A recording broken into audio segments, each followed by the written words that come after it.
After spending several weeks in the rangeland near Twin Wells, helping to settle the friction that arose between the cattlemen and newly arrived homesteaders, the Lone Ranger and Tonto rode steadily east toward the capital of the Western Territory. It was nearly dark when they reined in near a grove of trees on the outskirts of the city. We'll camp here, Tonto. Sun go down plenty soon, Kimasabi. Yes. In a few minutes, I'll be leaving to pay a visit to the governor. It'll be dark by the time I arrive near his mansion. The governor plenty glad to hear there no range war at Twin Wells. The last time I spoke to him, he was very anxious that the ranchers and the new settlers there could solve their differences peaceably. Maybe now him tell other towns how people of Twin Wells may compromise of trouble and not fight. Perhaps he will. That kind of knowledge can be of great help to many sections of the West where homesteaders plan to settle near cattle country. Me wait for you here, Kimasabi. Good. I'll be back here later tonight. Adios. Adios. As the Lone Ranger headed toward the capital from the west, far on the opposite side of the city, a lone courier was approaching from the east. In his message pouch, he carried a special dispatch for the territorial governor from the offices of the federal government in Washington, D.C. It wasn't until early the next morning that the Lone Ranger returned to his camp after his visit with the governor. Aye, Kimasabi. Me wait all night. Be ready to search for you. I would have arrived here earlier, Tonto, but as I was about to leave the governor's mansion, the courier arrived from Washington with a personal message for the governor. Message important for you? A foreign diplomat and his wife are touring the West with a party of buyers' representatives from their country. They maybe plan to buy cattle? At present, they're making a survey of future business possibilities. But meanwhile, our government officials have become concerned. They've asked the governor to furnish extra precautions to ensure the personal safety of the group. Government men think Indians attacked them? No, their route has been carefully planned to avoid trouble of that sort. But since then, it has been learned that the diplomat and his wife and friends are carrying jewels and money that might attract outlaws. The government is anxious to prevent anything that might endanger the success of their visit. The governor asked for help, Kimasabi? Yes, Tonto, and he gave me this letter of introduction in case we need the cooperation of local law enforcement authorities. Where are diplomat men now? They'll arrive at the hotel at Rockton tomorrow. No, that's plenty far from here. By leaving now, we can arrive there by tomorrow night. Are you ready to go, Tonto? The following afternoon in the Rockton Hotel, two men, Rex Jordan, an Englishman who was a professional jewel thief, and Bat Anders, his American partner, forced their way into the suite occupied by the visiting diplomat and his wife. Not a living soul here, Rex. No, I didn't expect anybody. After their valet left this afternoon to walk around the town, I was fairly sure we'd find this suite empty. You figure on everything, don't you? In my profession, Batman boy, you have to, otherwise you find yourself behind bars. Now look behind those pictures. Yes. Oh, come on, hurry, we haven't got all day. There's no telling how long they'll take inspecting that cattle ranch. Nothing here. Well, keep on looking, it must be somewhere. Maybe she left it in a safe downstairs. There is no safe, Bat, I checked that. I doubt if there's anybody outside of her own party who realizes that she has such an expensive jewel. That sheriff sure sounded like he did when he recognized you on the street this morning and hauled you in and asked you what you were doing around here. He's probably never even heard of the Marston Diamond. It's simply that, well, a good jewel thief does acquire a reputation. When he finds out that diamond's gone, he's going to know you took it. Yes, well, I've been thinking too much about this diamond to stop myself from taking it now. We'll have to get out of this part of the country fast. That's why I took you on as a partner, Bat. You don't know much about jewels, but you'd better know the quickest trail out of here. Sure. I'll do my best. Well, wouldn't you know it? Wow, look at that. I wonder when people begin to be more careful with their jewelry. Perhaps it's because they haven't got my admiration and respect for beauty. What about the rest of the stuff? Oh, trash compared to this. We'll leave the other jewelry here. She may not miss it at first. I get it. That means we'll have a few extra hours for our getaway. Right. Now make quite certain to put everything back in its proper place. And then we'll make our getaway. Right. The following evening, after reaching the outskirts of Rockton, the Lone Ranger sent Tonto on into town to learn more details of the diplomatic party. Tonto soon returned with the news that the famed Marsden Diamond had been stolen the day before. Does the sheriff have any idea who might have stolen it? Him sure Rex Jordan and Bat Adner steal diamond, Kimasabi. Rex Jordan. I've seen him, a professional jewel thief. Sheriff see them yesterday morning before robbery. Then after Diamond reported missing, Rex and Bat not in Rockton. Did anyone see them ride out of town? Old man see them head east from Rockton. They've had a long head start. No wind or rain here for 2 days, Kimasabi. Maybe trail will be still fresh. Let's hope so. We've no time to lose. Come on, Tonto. Several days later, the two men who had stolen the Marsden diamond raced away from a town many miles to the east of Rockton. Their flight had been cautious and stealthy at first, but when in the strange town they learned that the one lawman they dreaded and feared most was searching for them, their caution quickly turned to panic, for they knew now they were being hunted by the Lone Ranger. Despite their almost frantic desire to escape, they soon were forced to give their horses a much-needed rest. I'm starved, Jordan. How long are we going to keep this up? As long as we have to, Bat, my boy. That may take weeks. Yeah, right you are. You crazy? We can't last that long. Even if we steal fresh horses every 10 miles all along the way. You want to make a stand and fight it out, I suppose. Of course I do. That's the only smart thing to do. Well, I'm sorry, old boy, but it's not my dish of tea. Leaping lizards. What do you mean by that? I don't fight with a gun unless I'm absolutely forced to. I'm a jewel thief. And a rather high-class one. I do say so myself. You're an odd critter, Jordan. Sound like a real city dude. But you don't fool me. I've seen you with a six-shooter. Seen you plug men in cold blood. Makes me think you got ice water running in your veins. That's a harsh indictment, Bat. I only kill when I'm forced to kill. What about the masked man, the one known as the Lone Ranger? He's forcing you, ain't he? Yes, but I refuse to let him choose the battleground. Out here in this wilderness, he'd have the advantage. He knows this country like the back of his hand. When I stand and fight, it'll be in the town. Then we'll both be on an equal footing. Well, you're the boss. I think we better get going. Meanwhile, a few miles behind the outlaws, the Lone Ranger and Tonto had found the trail. The horse is beginning to get tired, Kimasabi. You think we catch up to them soon? We'll keep an even, steady pace, Tonto, and conserve our strength. They can't hold out much longer. Why them always head east? They probably plan to dispose of the jewel in the underworld of an eastern city. Sheriff we talked to plenty upset when him hear of robbery. Besides being a crime, it's a great embarrassment to the people of the West that a visiting diplomat is robbed while out here. Maybe foreign man and woman think this country full of outlaws. If they do, it may harm the West's possibilities for an overseas market. You see, there are several representatives of foreign cattle buyers with the diplomat. It's another reason why we must stop Anders and Jordan before they get out of the territory. Come on, Silver. All right, chummy, let's go right ahead.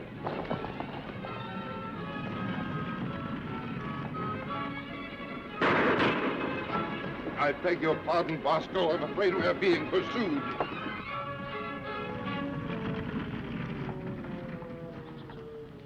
All right, you got us. Don't shoot. Where do you keep your grub, Tenderfoot? What seems to be the trouble, boys? Looking for the nearest cafe? Never mind the gab. Where's the food? Unfortunately, you have stumbled onto the famous theatrical team of Boswell and Bosco, not a traveling purveyor of vegetables. However, I do have a crumb or two in the rear of the vehicle, which I could exchange for a few silver coins. All we want is something to eat, stranger. One false move and we'll have to take your life. With alacrity, sir. With alacrity. Come along, old boy. Oh, dear. This is disconcerting, you know. Get over there. Yes, sir. Here, Rex, dig in. Where are you heading, stranger? By special request of hundreds of patrons of the art of ventriloquism, we have consented to appear in person for an extended run at the Palace Theater in Panamint City. Here, have some water, Rex. Righty-ho. Hey, Bat. Suppose you have this gentleman show you where he keeps his money. Yeah, Pop, where do you keep your money? Up by the front seat. But I can assure you that money and the team of Boswell and Bosco have been utter strangers for a long, long time. Well, I'm still gonna have a look. Come on, let's go. Leave that dummy right here. All right, if you insist, sir, if you insist. It's not necessary to be crude, you know. Get up there and throw that suitcase down and no tricks. Yes. Hey, Rex, look. Over there near the top of that hill. What are you gonna do? Get rid of the evidence for the time being. These dummies generally have a hollow head. There. You better send him on his way. We're split up. Well, what about the diamond? Oh, we'll catch up with that at Panamint City. Good. I'll meet you at the Gold Coin Cafe. Fine.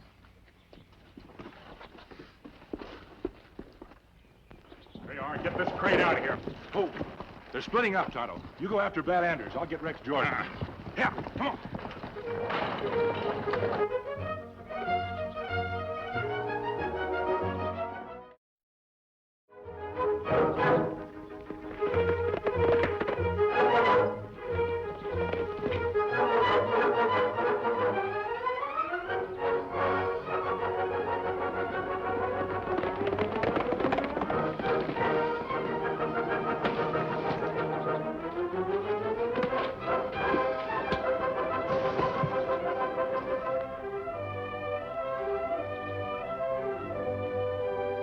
After subduing the outlaw, the Lone Ranger disarmed him and tied his hands behind his back. Then Tonto appeared, holding his gun on Bat Anders. Get down off horse.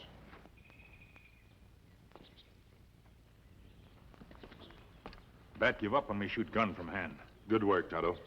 I'm turning you and Bat over to the law. What charges, masked man? You're suspected of having stolen the Marsden diamond. I'm afraid you'll have to prove that, old boy. Don't find any diamond on me. Me neither. We didn't swallow it. It's too big. Oh, shut up, you idiot. He's said enough, Rex. Very few people have actually seen the diamond and know how really large it is. Your partner gave you away. We had nothing to do with it. Why pick on us? Because the robbery was reported to have all the earmarks of yours and Rex Jordan's handiwork. You've been around too long, Rex. The federal authorities have suspected you from the very start. They can suspect all they want to. That doesn't prove anything. When we first saw you, you were beside a wagon. What were you doing there? That's none of your Just business. asking directions. I'll check on that, Jordan. A wagon headed in that direction could only be going to one place, and that's Panamint City. He won't tell you anything because we're innocent, see? We'll let the marshal of Panamint City decide that. A short time later, after taking a roundabout way to avoid having to answer questions about the mask, the Lone Ranger and Tonto arrived at the marshal's office in Panamint City with their prisoners. Don't draw, Marshal. Hey, who are you? What's the mask for? This mask stands for the same kind of law and order as your badge. I don't understand. Keep them covered, Tonto. Tonto. An Indian called Tonto, huh? These will identify me, Marshal Hayes. Silver bullets, huh?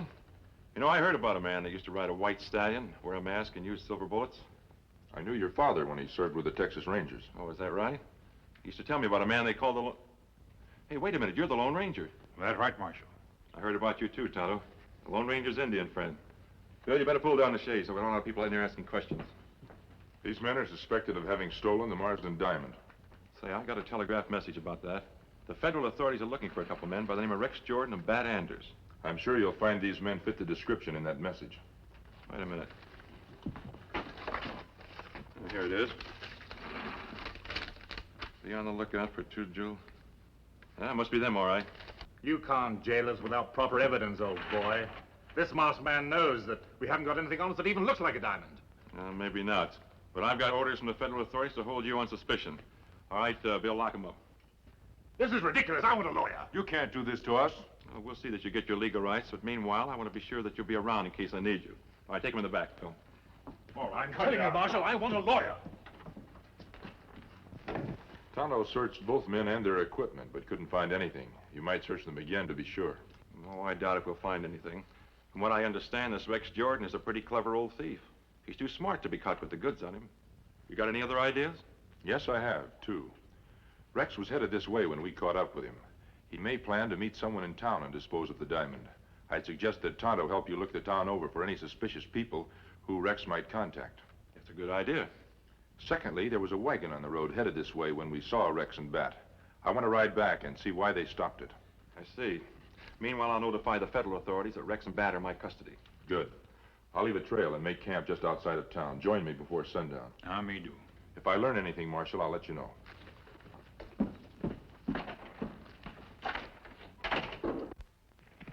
A short time later, the Lone Ranger raced along the road leading out of Panamint City and soon reached Boswell's wagon. Well, if it isn't my old friend, the Lone Ranger, I'm certainly glad to see you. It's been a long time since I saw you last. How are you, Boswell? Nervous, my friend, nervous. I've just been held up by two thieving varmints back the road a piece. That's why I'm here. I saw those two when they stopped you. Tell me, my friend, did you catch them? Yes, they're in the Panamint City jail right now. Ah. Well, in that case, I feel it my civic duty to lend every assistance to rid the West of craven cowards like those two. Unless enough evidence is found to warrant charges against them, they may be out of jail in a few hours. Well, I expect to remain in Panamint City for quite some time, and they may become very bitter toward me, you know. The marshal will do his best to protect you against retaliation. Just what was it, my friend, that you wished to know? Exactly what happened when they stopped you? Nothing at all. I simply snarled at them and threatened them with their very lives. And they took to their heels like spineless coyotes. Have you ever seen them before? Never laid eyes on them in my life. Then why did they stop you, Boswell? It was simply to obtain food and water, my good friend, to alleviate the gnawing pangs of hunger. These two men are suspected of having stolen a famous diamond. We couldn't find it on them. Perhaps they hid it with you. An interesting speculation. There may be a reward for the recovery. Let us make a thorough inspection of the entire premises without delay. After a fruitless search of Boswell's belongings, the Lone Ranger reminded Boswell to report his encounter with the two outlaws to the marshal. Marshal Hayes spread word that Rex and Bat in jail, but no one tried to see them. Did the marshal learn anything? No, Kimasabi. That wagon we saw belonged to Boswell, the ventriloquist. Bat and Rex took food from it. Boswell and I searched the wagon, but found no trace of the stolen diamond. What we do now, Kimasabi? Tonto, instead of looking for the diamond, we'll let Rex and Bat recover it for us. How we do that? Let's call on the marshal. I'll explain my plan as we ride. What's up, old boy? Well, it seems like I don't have enough evidence to hold you, so I've been told to let you go. Did you hear that, Rex? We're free. Oh, I believe that when I see it. Well, you're seeing it right now. What about our personal belongings that the deputy took from us? Well, they're in my office on the desk. Come on.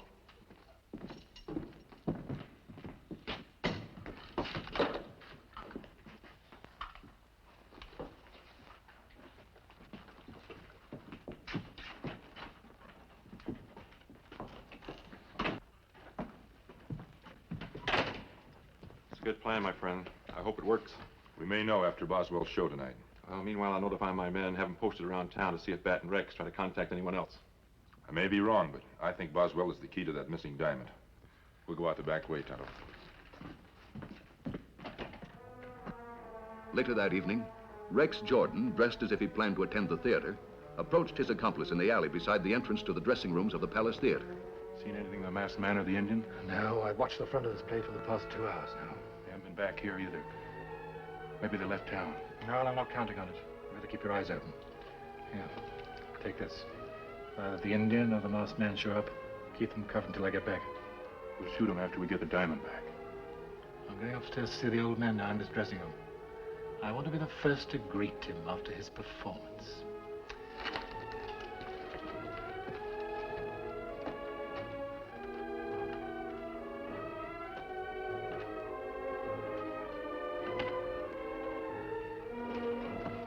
Rex just went up the stairs, Tonto.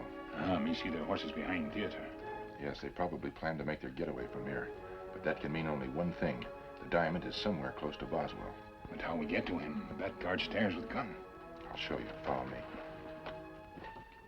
A few minutes later, Rex Jordan entered Boswell's dressing room on the second floor, backstage of the theater.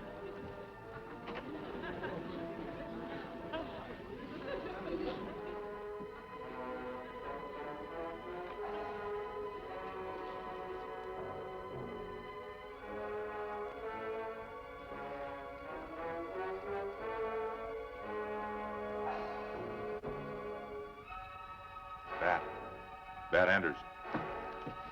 You're not moved. Drop gun.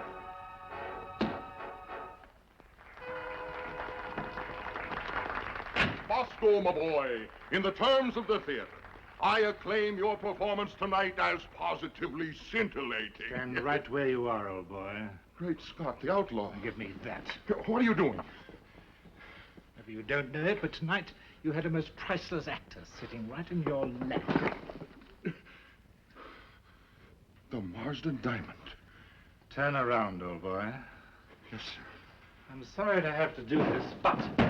Drop it, Jordan.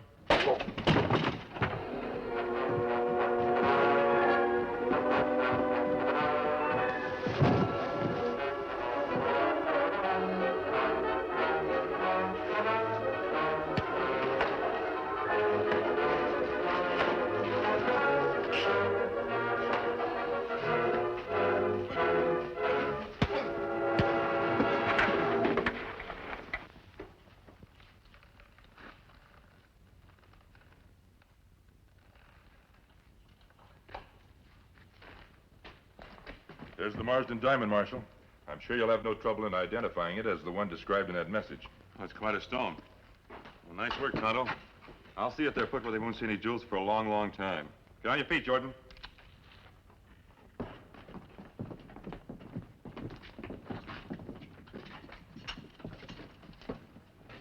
Yes, sir. That's the description exactly. If it hadn't been for the masked man here, those two would have been on their way east with that by now. Seems like we owe you two a real debt of gratitude. And I know the federal authorities will be wanting to thank you, too. It's thanks enough to help preserve the good name of the West to our friends from other countries. If we can be of no further service, Marshal, we'll be on our way. You've done enough for us already. Goodbye. Good luck. Goodbye. Goodbye, Boswell. Goodbye, sir. Goodbye. I sure wish we could work them into the act so they could be with us all the time. You know, after we met up with those two owl hoots in there, Bosco here had the worst headache he ever had. But now he feels better, thanks to that Indian, Tonto, and the Lone Ranger. Oh,